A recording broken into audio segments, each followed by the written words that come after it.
Hello friends, we watched this last lecture from the collection of Tenzing Norgay, Times of India. In this lesson, we saw how Hillary and her friends had to work hard to reach the top. Then we will see next part.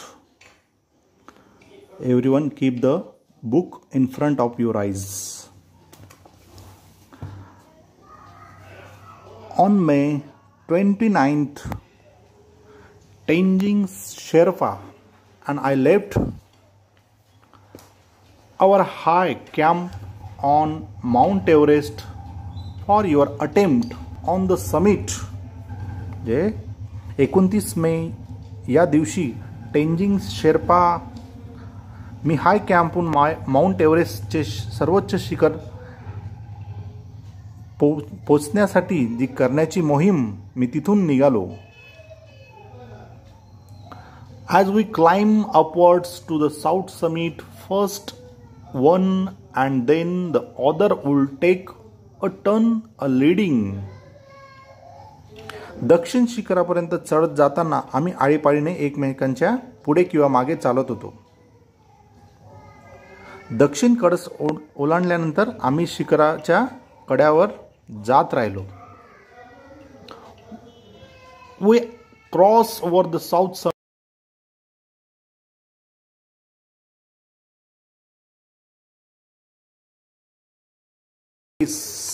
Hand जे काय अ हाय आहे age along a mountain, पर्वतरांगा किंवा कडा त्याला म्हणतात. Ridge म्हणजे शिखरा. आम्ही जवळपास एकत्र पोहोचलो. यशस्वी झाल्याचा अत्यानंद आम्ही एकमेकांना मिठी मारली. मग ती ग्रेट ब्रिटन, नेपाळ, संयुक्त राष्ट्राच्या आणि भारताचा ध्वज टेंजिंग फडकवत असतानाची छायाचित्र आम्ही घेतली. We embrace each other overjoyed at our success. Then I took photograph of Tenzing holding aloft the flags of Great Britain, Nepal, the United Nations and India. Sign Ify Hillary. There is another paper like this in English signed by me. Thus we will not take a part in any controversy. Thus we will not take part in any controversy, as the statement says. Hillary and I embrace when we reach the top. जे यासारखे दुसरे एक इंग्रजीतील निवेदन पत्र आहे ज्यावर माझी सही आहे. आम्ही कोणत्याही प्रकारच्या वादामध्ये सहभागी नाही. We did as well as our bulky equipments would let us. I remember saying to him. जे मी शिखरावर पोचल्यानंतर आम्ही एकमेकांना मिठी मारली म्हणजे आमच्या अवजड साधन सामुग्री सकट जसे जमले तसे केले. I remember saying to him. मी त्याला म्हटले, मला आठवते. We have done it, but we couldn't hear. We had our oxygen mask on. आपण हे साध्य केलेच, अर्थात आम्हाला ते शब्द ऐकू आले नाहीत कारण आमच्या तोंडावर ऑक्सिजनचे मुखवटे होते. फर्स्ट थॉट, पहिला विचार. My first thought on reaching the top was a sense of gratitude to God that after having failed 6 times. जे शिखरावर पोचल्यानंतर सर्वप्रथम माझ्या मनात विचार आला तो म्हणजे ईश्वराप्रती कृतज्ञता. कारण 6 वेळा अयशस्वी प्रयत्न केल्यानंतर बऱ्याच काळापासून उरी बाळगलेली माझी मनीषा त्या कृपेने सफल झाली होती. I had blessed me with fulfillment of this desired had held so long. I place on the summit the suffering to God that I had carried with me. माझ्याबरोबर देवाकरता नेलेला प्रसाद मी त्या कड्यावर देवाला अर्पण केला. This is in accord with my religion. Accord means agreement, be harmonious और consistent with. Accord म्हणजे काय? Agreement be harmonious और consistent with.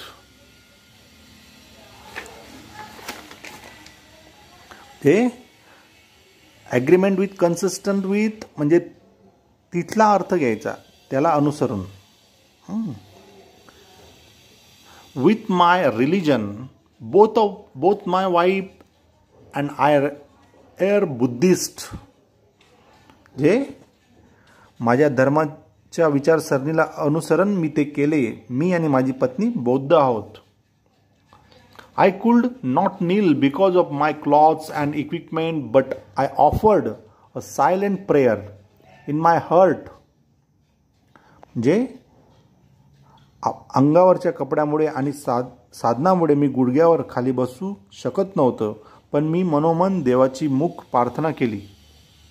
I offered a silent prayer in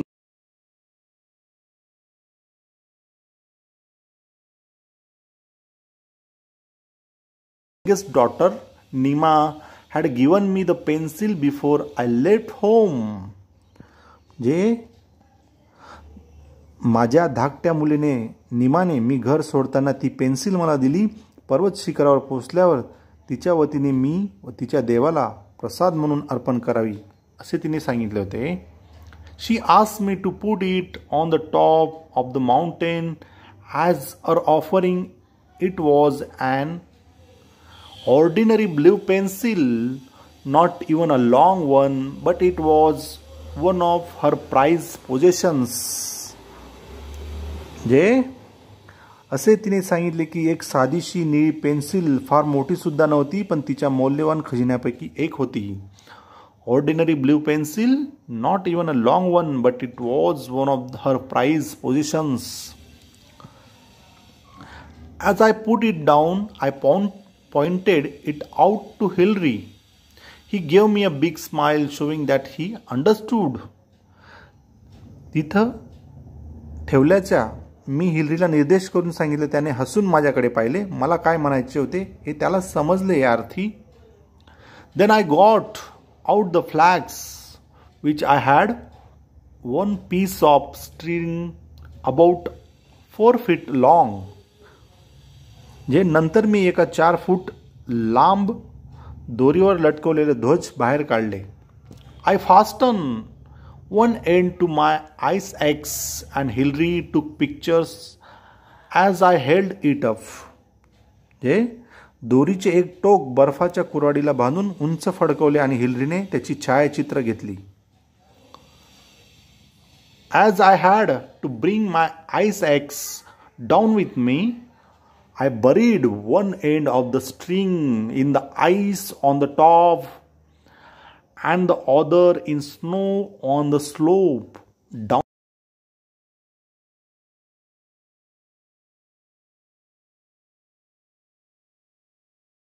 मी ती दोरीचे एक टोक कड्यावरच्या बर्फामध्ये आणि दुसरे टोक उतारावर बर्फात खोलवर ते पुरवले होते. When we left, they were lying flat against the summit. जे आम्ही परत निघालो तेव्हा ते शिखरासमोर बर्फात विराजमान झाले होते. I was very thirsty. I was very thirsty. मला प्रचंड तहान लागली होती. I took out a water tumbler for a drink, but found the water in the metal container had frozen, so I couldn't quench my thirst. Quench means satisfy one's thirst. Quench म्हणजे काय? तहान भागवणे किंवा तृप्त होणे त्याला म्हणतात मराठीत. जे पाणी पिण्यासाठी मी पत्र्याचे भांडे बाहेर काढले, मात्र पाहतो तर काय, धातूच्या पेल्यातले पाणी गोठून गेलेले होते. त्यामुळे मला माझी ताण भागवता आली नाही. I ate some biscuits and offered some to Hilary. जे मी थोडी बिस्किटी खाल्ली आणि थोडी हिलरीला दिली. I was wearing a red scarf which my great friend Lambert, leader of the 1952 Swiss expedition, जे माझा प्रिय मित्राने लॅम्बर्ट हे तो 1952 मधील स्विस मोहिमेचा पुढारी आदल्या वर्षी भेट दिलेला लाल स्कार्फ मी बांधला होता. had given me last year. It was just a year ago on May 28th when we were standing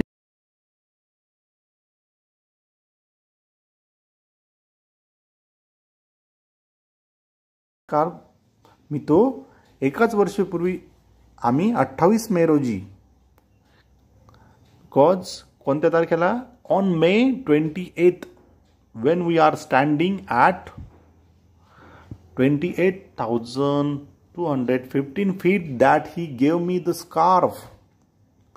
हे 28,215 फुटावर उभे असताना त्याने तो स्कार्फ मला भेट दिला होता. I wore it all the way up the mountain from Darjeeling. Darjeeling पासून वर संपूर्ण पर्वत चढेपर्यंत मी तो बांधला होता. आणि आता त्या टोकावर उभा असताना as I stood at the top, I remembered him and felt that he was with me. I felt absolutely fit at the summit. मला त्याची आठवण आली आणि तो माझ्याबरोबरच आहे असे वाटले. शिखरावर उभा असताना मी आणि शारीरिक आणि मानसिक दृष्ट्या उत्तम स्थितीत होतो. Fit at the summit, my mind was absolutely clear. I didn't feel tired. I feel exhilarated. It was a very clear sensation. Exhilarated means very happy and excited. जे मला अत्यानंद झाला त्याचा अर्थ असा होतो जे मानसिक दृष्ट्या उत्तम स्थितीत होतो. माझे पूर्णपणे मन हे निशंक होते. Below all the hills and mountains look like gods and goddesses to me.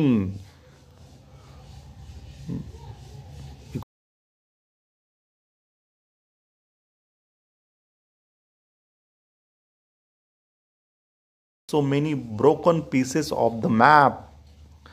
जे सुंदर मनस्थितीत होती. खाली दिसणारे डोंगर आणि टेकड्या मला जणू देवदेवतांप्रमाणे भासत होत्या. खालचे जे पठारे होते एकदा नकाशाचे छोटे छोटे तुकडे वाटत होते. Two or three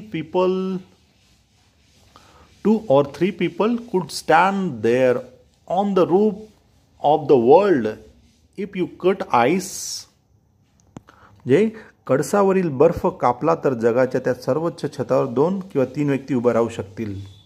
20 or 30 feet below the top, there was enough flat square for 2 people to sleep. आणि कळसापासून 20 ते 30 फूट खाली 2 माणसांना झोपायला पुरेल एवढी सपाट जागा होती. You could pitch on tent there. जे तुम्हाला तेथे एखादा तंबू उभारता येईल. The summit is flat on one side and steep on the other. हे शिखर एका बाजूला सपाट आणि दुसऱ्या बाजूला खोल उतरते आहे. There is snow on the northern side, rocks on the south, and top a little more than 15 minutes. जे हे शिखर एका बाजूला बर्फ आहे आणि दक्षिण आणि पूर्वेला खडकाळ भाग आहे आणि पश्चिमेला हिमाच्छादित खडक आहेत. Because south and east and snowy rocks on the west, we stay on the top a little more than 15 minutes.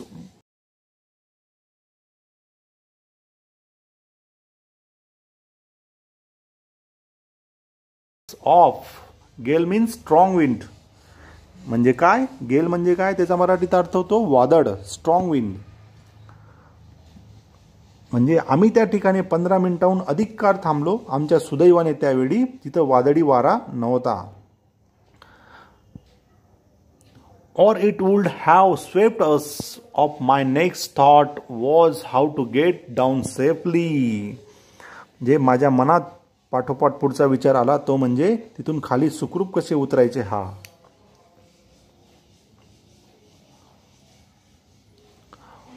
On the descent from the summit, I was walking behind Hillary. शिखरापासून खाली उतरणीवर मी हिलरीच्या मागून चालत होतो. I was following him and holding the rope tightly, and my determination was to make sure he descended safely. त्याच्या मागे दोर घट्ट धरून जात असताना तो सुरक्षितपणे खाली उतरेल यासाठी मी शिकस्तीने प्रयत्न करत होतो. I must say that the climb down was more difficult and dangerous than the climb up. म्हणजे चढण्यापेक्षा खाली उतरणे जास्त अवघड आणि धोक्याचे असते हे मान्य करावेच लागेल. If you slip down, you would go into Kangshung Glacier and there would be no trace left of you. जे तुम्ही जर का खाली घसरला तर कॅंगशुंग हिम नदीच्या खोल आत जाऊ शकता आणि मग तुमचा मागमूसही राहणार नाही. Thank you very much.